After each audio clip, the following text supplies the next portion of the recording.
Punya utang nggak semangat ya? Ada yang kalau nggak punya utang nggak semangat? Hah? Nah, coba saya mau cek dulu, bener nggak? Pengen lunas utang atau nggak? Apa kabar? Tepuk tangan Bapak Ibu sekalian ya. Ya, Bapak Ibu sekalian, sekali lagi perkenalkan, nama saya Abdan Haris Setiawan, saya dari Yogyakarta, Bapak Ibu. Ya, latar belakang saya pengusaha. Pengusaha itu biasanya punya utang banyak, betul nggak? Iya, biasanya begitu ya. Ya, karena saya dari tahun 2001 sampai 2018 yang namanya punya hutang itu nggak pernah lunas. Usahanya kelihatannya tambah banyak, tapi hutangnya juga nambah banyak. Betul ya? Iya. Tapi ngomong-ngomong hutang, sebenarnya nasibnya sama dengan pegawai. Pegawai itu kerjanya semakin lama, hutangnya juga semakin tambah, betul? Atau semakin lunas? Semakin tambah ya, SK-nya buat ini diperpanjang, ditambahi, perpanjang, ditambahi gitu ya. Tapi alhamdulillah Bapak Ibu, ya jadi setelah saya mengenal usaha ini, mengenal solusi ini, alhamdulillah hutang terakhir saya masih 3,2 miliar, itu bisa lunas kurang dari 1 tahun. Ya. Di ruangan ini siapa yang hutangnya sampai 3 miliar lebih? Saya yakin pasti ada. Siapa? Ada nggak? Oh nggak ada. Berarti nggak nyampe setahun lunas hutang semua ya? Ya, jadi yang semangat. Ya, jangan hutangnya cuma nggak nyampe 1 miliar, oh kelihatan lemes ya. Nah saya bersyukur sekali Bapak Ibu. Sebenarnya saya ngiri sebenarnya kalau dibandingkan waktu itu dengan Bapak Ibu sekalian. Kenapa? Karena hari ini yang mengenalkan Bapak Ibu, yang menjelaskan kepada Bapak Ibu orang-orang yang luar biasa. Mulai dari MC-nya peraih luxury, peraih 1 miliar. Mulai dari pembicaranya yang pertama Pak Amir Masar luar biasa. Ya, beliau juga menjadi peraih reward yang sudah mendapatkan 2 luxury, 2 miliar. Yang berbicara produk bukan orang main-main, pencipta lagu. Ya, dan jauh-jauh datang dari Sidoarjo juga luar biasa. Kemudian yang menjelaskan bisnisnya orang yang juga sudah hebat sekali, peraih luxury 2 miliar juga. Nah, saya dulu siapa yang menjelaskan Bapak Ibu? Dulu saya yang menjelaskan anak SMA. Coba. Yang menjelaskan anak SMA saja bisa sukses, apalagi yang menjelaskan miliarder. Betul nggak? Kalau Bapak Ibu yakin Bapak Ibu pasti bisa sukses. Yang penting ikuti caranya. Saya yakin Bapak Ibu, saya masuk di usaha ini bukan sebuah kebetulan, tapi memang Allah tunjukkan saya melalui anak SMA itu. Karena waktu itu di akhir tahun 2017 saya mengikuti sebuah pengajian akhir tahun, di mana pengajian ini isinya jarang sekali saya dengarkan. Isinya adalah tentang riba. Kita nggak pernah dengar. Bapak Ibu, siapa Bapak Ibu yang sering mendengarkan pengajian yang isinya tentang riba? Boleh angkat tangan. 1, 2, 3. Tapi kenapa sudah mengikuti pengajian tentang riba masih punya utang? Ya, hanya sedikit. Saya dulu penggemar riba. Saya ini malah justru teman-teman saya, karena saya tergabung di sebuah organisasi pengusaha, hobi saya ngajak-ngajakin orang untuk utang. Dulu kalau teman-teman itu ngajukan utang nggak segera di ACC, saya telepon lembaga keuangan itu, kemudian saya minta untuk dipercepat. Dan alhamdulillah biasanya kalau saya sudah telepon, ya lumayan lah dipercepat. Biasanya belum disurvei, jadi cepat disurvei. Bayangin. Jadi saya penggerak riba, padahal dosa riba Masya Allah luar biasa Bapak Ibu. Dosa riba itu yang paling ringan, paling kecil nih, paling bawah, itu seperti berzina dengan ibu kandungnya. Kira-kira kalau Bapak Ibu melihat berita ada seorang anak menzinai ibu kandung, ini anak beradab atau biadab? Berarti orang yang berhutang riba itu kategorinya apa? Biadab. Ya, diartikan sendiri. Betul nggak? Makanya ketika saya dalam pengajian seperti itu Bapak Ibu, saya begitu bersedih. Kenapa? Saya dari tahun 2013 setiap tahun berangkat umroh, nggak cuma sendiri. Ngajak istri, ngajak anak, ada orang tua mertua semua saya ajak. Setiap tahun, bahkan 2017 saya sudah berangkat haji.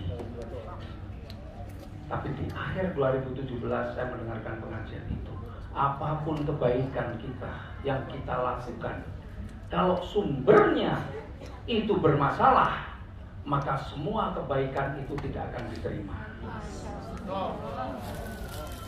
Riba itu hukumnya apa? Haram. Tidak ada keberkahan di dalam sesuatu yang haram. Maka kalau sumbernya haram untuk kebaikan, sebaik apapun akan tertolak pahalanya. Itu kata Pak Kiai yang waktu itu menyampaikan. Saya tak paham, Ustaz. Saya tanya, loh kok bisa Pak? Kan kebaikan itu tetap ada nilainya. Iya, tapi kalau sumbernya tidak bagus, tidak halal, maka kebaikan itu akan tertolak pahalanya.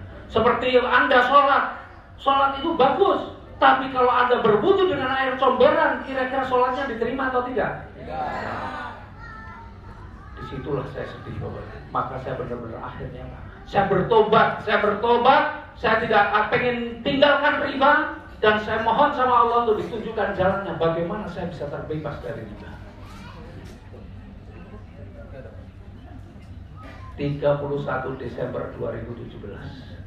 Dan kemudian 2 bulan kemudian tanggal 22 Februari 2018 saya dipertemukan dengan seorang anak SMA. Sebenarnya saya nggak kenal anak SMA itu, karena dia mengundang saya, memasukkan saya secara tiba-tiba ke dalam grup WhatsApp. Beruntungnya saya kalau diundang dimasukkan di grup WhatsApp, saya nggak pernah marah-marah. Sementara sebagian orang kalau dimasukkan tiba-tiba tanpa permisi ada yang marah-marah, betul nggak? Wah, kenapa dimasukkan tidak pakai izin, tidak pakai permisi, nggak sopan dan sebagainya.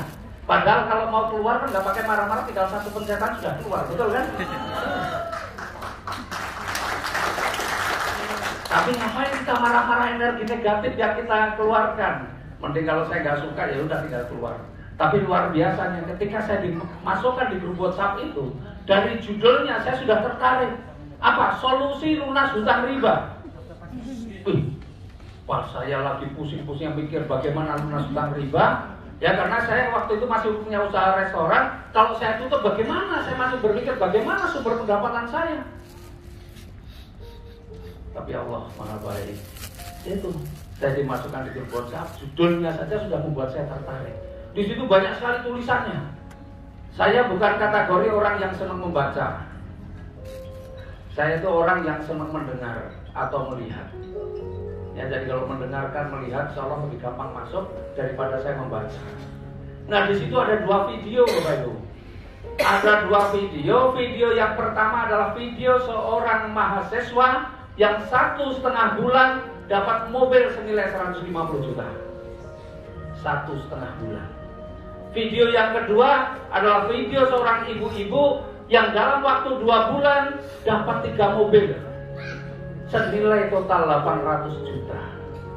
2 bulan. Saya pikir ini usaha apa? Karena saya masih punya restoran yang modalnya di luar tanah itu 5,5 miliar, itu pun sebulan paling 80-an juta. Ini 1,5 bulan bisa dapat mobil senilai 150 juta. Berarti sebulan 100 juta, betul nggak? Apalagi ibu-ibu yang 2 bulan dapat mobil totalnya nilainya 800 juta, sebulan 400 juta. Wih, ini usaha yang luar biasa. Akhirnya tergerak saya untuk langsung menghubungi orang yang memasukkan saya ke dalam grup itu. Saya lihat gambarnya di WA, pakai jas, pakai dasi, tampak samping, eksekutif muda atau pengusaha anak muda yang sukses lah. Akhirnya saya ajak ketemu. Ternyata bukan orang Jogja. Ternyata dia orang Surabaya, orang Gresik. Akhirnya karena saya benar-benar pengen tahu apa itu bisnisnya, saya ajak ketemu di Juanda di Surabaya. Berangkatlah saya dari Jogja, naik pesawat ke Surabaya. Waktu itu siang, nyampe Surabaya jam 2 siang. Saya janjian jam 3. Sampai di tempat di Surabaya waktu itu lagi hujan, masih gerimis, kelihatannya habis hujan lebat begitu. Saya tunggu sampai jam 3 belum datang. Baru jam 3:30 muncul ada telepon masuk. Pak, Bapak di mana? Oh, saya di rumah makan ini. Oh ya udah Pak, saya ke situ. Saya tengok mana yang telepon saya. Saya lihat 2 orang, anak-anak kecil pakai seragam putih abu-abu. Begitu mendekat, saya lihat, waduh. Celananya pun basah separuh. Artinya dia naik apa? naik motor. Aduh, saya jauh-jauh, saya pengusaha, Pak. Saya begitu. Saya pengusaha dari Jogja datang ke Surabaya untuk ketemu orang yang saya bayangkan hebat. Ternyata yang datang 2 orang anak SMA naik motor.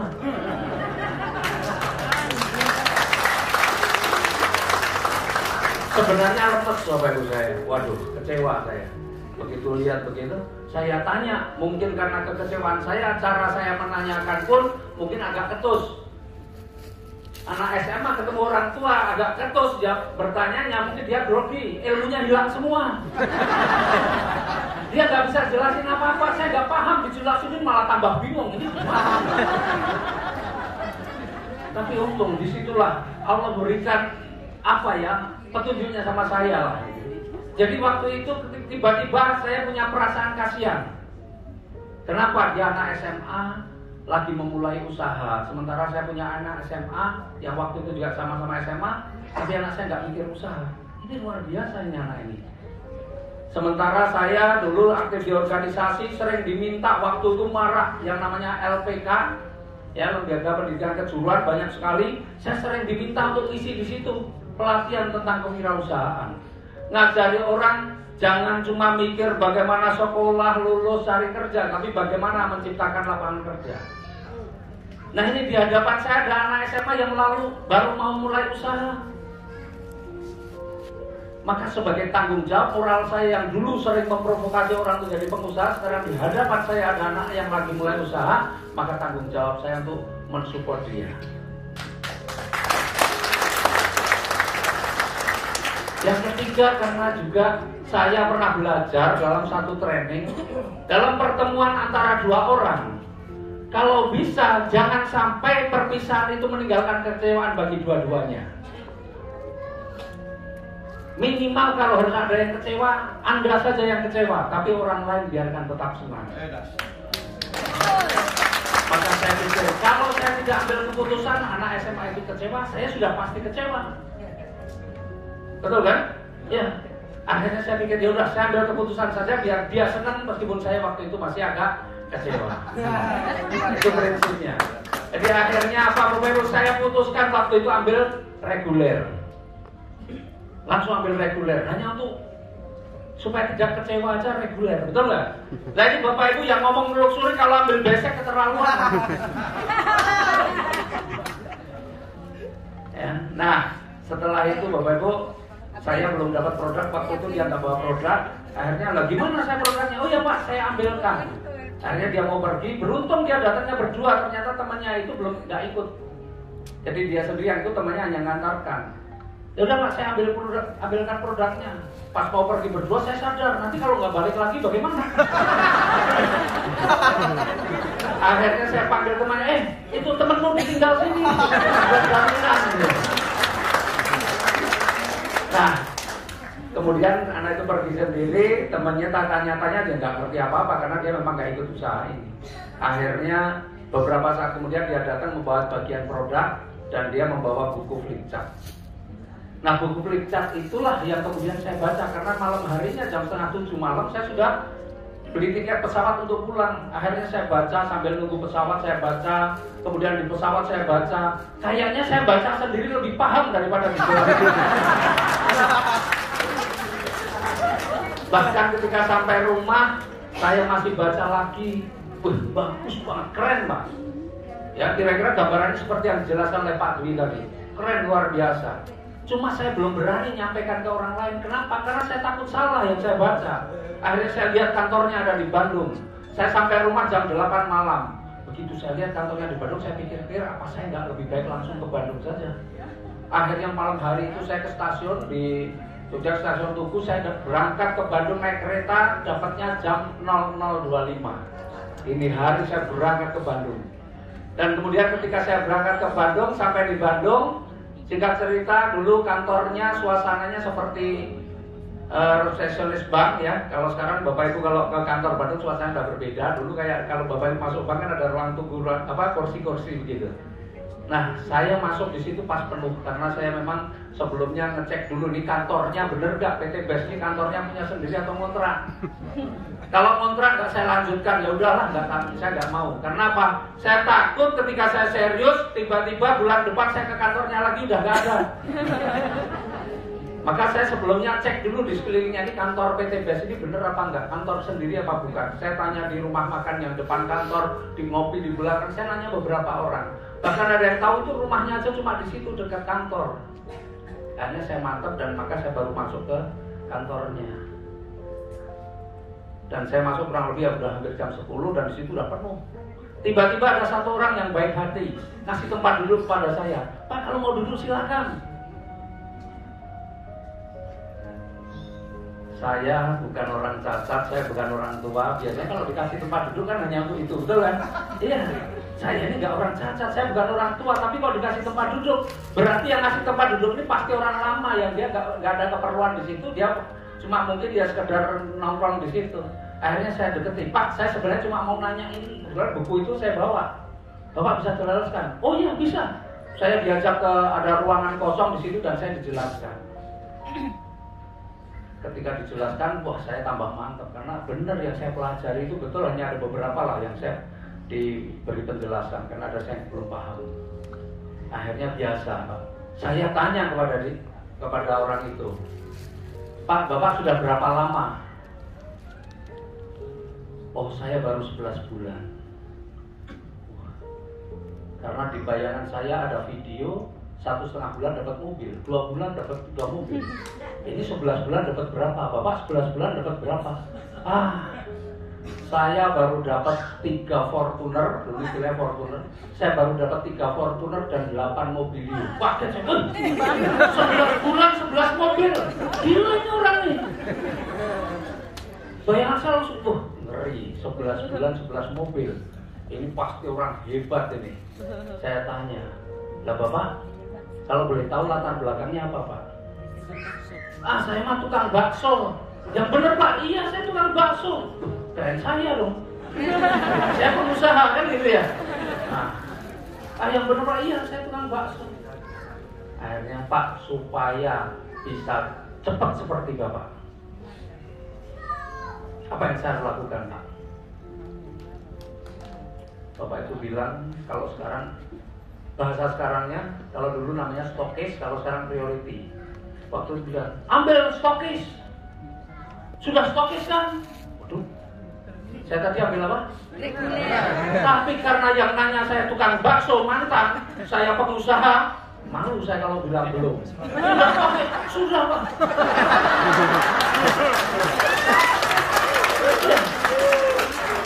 Itu bohong saya pertama di PT BES ya itu. Setelah itu Pak, namanya Pak Suroto. Ya, Pak Suroto Jafir. Nah ini beliau nih, ini orang yang luar biasa. Ya. Nah, begitu saya bilang sudah, langsung sama beliau diajak ketemu sama ownernya Pak Haji Febrian. Deg-degan saya, waduh, saya kalau bohong ketahuan bagaimana? Beneran, itu yang ada di perasaan saya. Gimana? Tapi kalau sudah bohong harus dilanjutkan. Ya udahlah, terpaksa saya masuk, ya udah siap Pak, saya sambil deg-degan nanti kalau ketahuan bayangan saya mau ketemu hanya berdua. Ternyata begitu masuk ruangan ada 11 orang yang lain di situ. Tenang saya, alhamdulillah. Ya, dan waktu itu saya cuma gitu aja, dapat senyuman aja, saya nggak ngomong apa-apa. Tapi disitulah semangat saya menjalankan usaha ini semakin tumbuh. Kenapa? Beliau masih muda tapi niatnya, visinya luar biasa. Beliau katakan waktu itu ada produk yang fenomenal namanya EcoResin. Produk ini saya yang buat, saya bisa saja pasarkan seperti dengan memasarkan mie instan, memasarkan air mineral. Saya tinggal ada uang, saya punya uang, saya ada aset, saya bisa saja promosi, gunakan artis bangun jalur distribusi. Tetapi kalau itu saya lakukan, bagaimana saya bisa membantu banyak orang yang pengen bebas hutang riba? Karena kalau saya bangun dengan sistem distribusi seperti itu, yang bisa mengambil peluang hanya mereka yang punya uang. Sementara banyak sekali orang-orang yang pada punya uang pengen menambah penghasilan, tetapi dia tidak punya modal. Akhirnya dibuatlah sistem seperti ini, sehingga inilah sistem seperti itu yang memungkinkan siapa saja yang serius pengen bebas utang riba melalui usaha bersama PT BES, insya Allah semua utangnya bisa cepat lunas. Maka disitulah semangat saya ini luar biasa. Di antara perusahaan-perusahaan yang sibuk nawarin riba, betul kan? Ini ada satu perusahaan yang mikirin bagaimana orang-orang terbebas dari utang riba. Maka begitu saya pulang, saya langsung lakukan terus. Dan alhamdulillah Bapak Ibu, dalam waktu 12 hari saya dapat mobil yang pertama. Seminggu kemudian saya dapat mobil lagi yang kedua. Seminggu kemudian saya dapat mobil yang ketiga dan Pajero yang pertama. Disitulah mobil Pajero pertama kali saya yang ambil, karena sebelumnya semuanya hampir semua Fortuner, saya ambil Pajero. Maka habis itu berubah, rata-rata ambilnya Pajero, maka sekarang istilahnya Mobilio Pajero, nggak ada Fortuner sudah ada. Dan alhamdulillah Bapak Ibu, sebenarnya utang saya 3,2 miliar itu lunas kurang dari hanya dalam waktu 4 bulan saja. Hanya waktu 4 bulan. Ya, jadi Bapak Ibu Masya Allah luar biasa di sini. Nah, hari ini Bapak Ibu sama-sama mendapatkan informasi, sama-sama mendengarkan dari pembicara yang sama. Tetapi bisa jadi di antara Bapak Ibu punya pendapat yang berbeda. Karena pendapat Bapak Ibu sangat dipengaruhi oleh apa yang ada di pikiran Bapak Ibu. Saya mau akhiri dengan cerita saja deh. Bapak Ibu, ini ada cerita ya. Bagaimana sebenarnya mindset kita ini akan sangat berpengaruh terhadap sukses dan tidaknya kita. Ada seorang pengusaha lagi mau membuka usaha sepatu. Dia membuka usaha sepatu. Dia pikir, kemana sepatu ini mau saya pasarkan? Maka diambillah 2 orang untuk melakukan survei. Anggaplah yang satu disuruh survei ke Papua, yang satu survei di Makassar. Setelah itu yang survei di Papua suruh survei di Makassar, yang di Makassar survei di Papua. Artinya 2 orang ini survei di 2 tempat yang sama. Selesai survei, dipanggillah 2 orang itu. Panggillah si A. Hei A, bagaimana hasil surveimu di Papua? Wah, Papua berat bos. Kenapa berat? Saya lihat di Papua belum ada orang pakai sepatu. Jadi kalau kita masarkan sepatu di Papua, siapa bos yang mau beli? Kalau di Makassar bagaimana di Makassar? Di Makassar juga berat bos. Loh kenapa berat? Saya lihat di Makassar orang udah pakai sepatu semua. Jadi kalau kita masarkan sepatu, siapa yang mau beli? Itu kata si A. Kemudian dipanggillah si B. B, bagaimana hasil surveimu di Makassar? Makassar bos, luar biasa. Loh kenapa luar biasa? Di Makassar bos, orang sudah pakai sepatu semua. Kita gak usah ngajari tentang pentingnya menggunakan sepatu. Mereka sudah paham semua. Tinggal kita sampaikan saja apa kelebihan sepatu kita.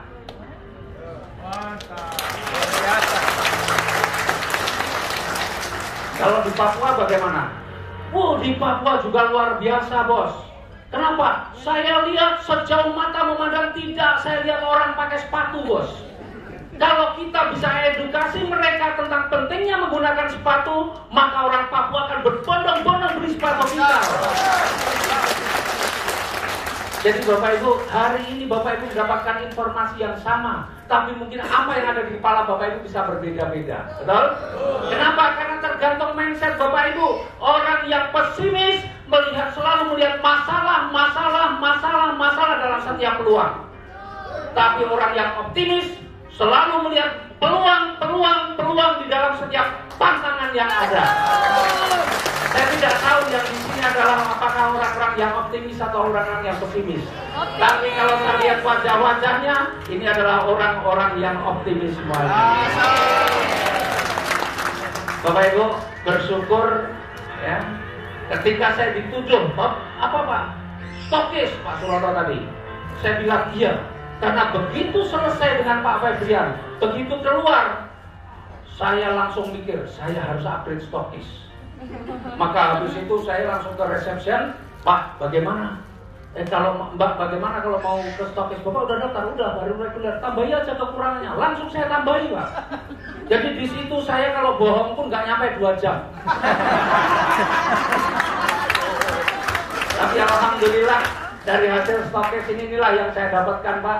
Ini sebenarnya udah tambah lagi karena di situ masih 25 motor, sekarang udah 27 motor. Kemudian mobilio 21, Pajero-nya yang 13 sudah nambah 1 lagi jadi 14, dan rumah 1 miliarnya masih 8. Ya. Kira-kira pengen seperti saya nggak? Serius? Yang baru pertama kali hadir? Wih, banyak ya, yang belum mitra, yang baru pertama hadir belum mitra.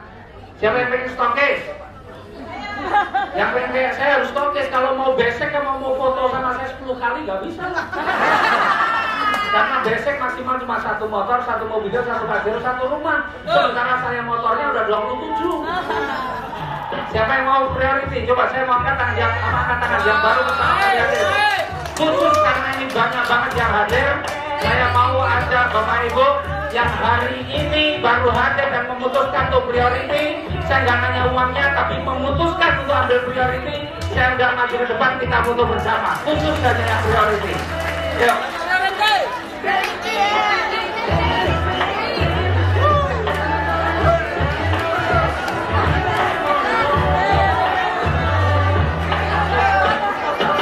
Ya, yang baru pertama, yang belum mitra, yang serius, mau ambil priority, maju ke depan, foto.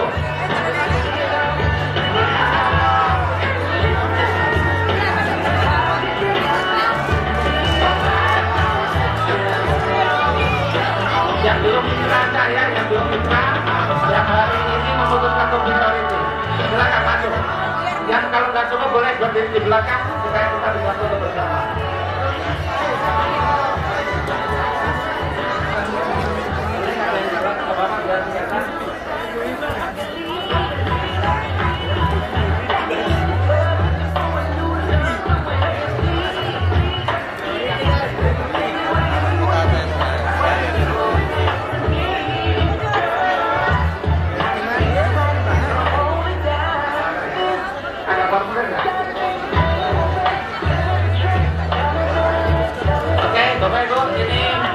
Berarti semua calon mitra yang serius ya ambil priority ya, insya Allah ya, betul ya. Oke, Bapak Ibu, insya Allah saya doakan Bapak Ibu yang ambil priority dan ketika boleh dibagikan formulir.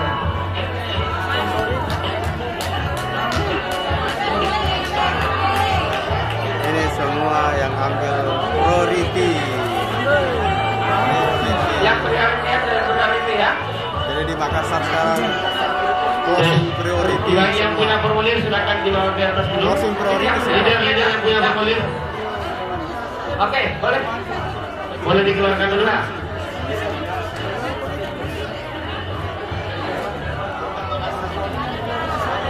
Sebentar.